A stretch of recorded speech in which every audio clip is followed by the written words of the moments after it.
No, it's definitely a show of solidarity with the message being sent by Theresa May yesterday. You know, you had a few countries, including France, initially sort of having a standoffish response.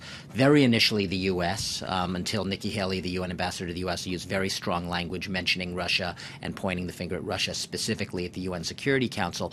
What this statement really does is it's if you want to like broad brushstroke define it, it's basically France, U.S., and Germany and the U.K. all saying we're fed up with what we regard as a behavior over the recent years of aggressive Russian behavior, a pattern they see emerging. They say they abhor this latest attack, and they basically say that there is no, as they see it, according to all the intelligence, there is no plausible explanation at this time other than Russia's involvement in the attack. They call this an assault on UK sovereignty, and they also say explicitly that they point out this would be the first use of a military-style nerve agent on European soil since World War II.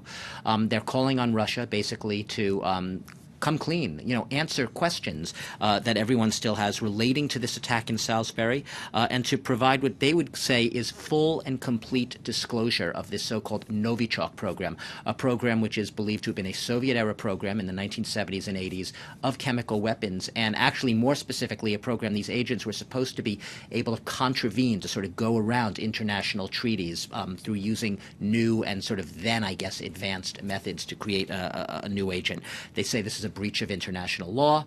It's a strong statement. That said, they don't concretely offer any measures beyond what Theresa May has already said yesterday. The expulsion of the diplomats, the freezing of Russian assets, the freezing, suspending of high-level bilateral contacts between the UK and Russia. And I'll just add that the statements by UK, US, France, and Germany was echoed very strongly by the NATO Secretary General, Mr. Stoltenberg, earlier, when he also spoke of a pattern of reckless Russian behavior in recent years. He said that he backed a proportionate British response, saying this attack must have consequences. However, for the time being, he says NATO is only going to offer political support. It's not going to so-called invoke its Clause 5, which means an attack against one is an attack against all. That's only been invoked once after the September 11th attacks in the United States. So measured words from the Secretary General, but very clearly throwing himself foursquare behind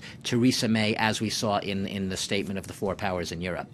Meanwhile, though, in Moscow, the Kremlin here really remaining defiant, saying that they weren't involved. Yeah, this is really a case of parallel universes, two very separate bubbles and narratives, depending which one you're in. If you are right now in Russia, in that narrative, been watching a lot of sort of the state news, reading the Russian statements, Russian press agencies, they see this as a provocation, as political theater, as an attempt, essentially a thinly veiled attempt by Theresa May to distract attention from Brexit.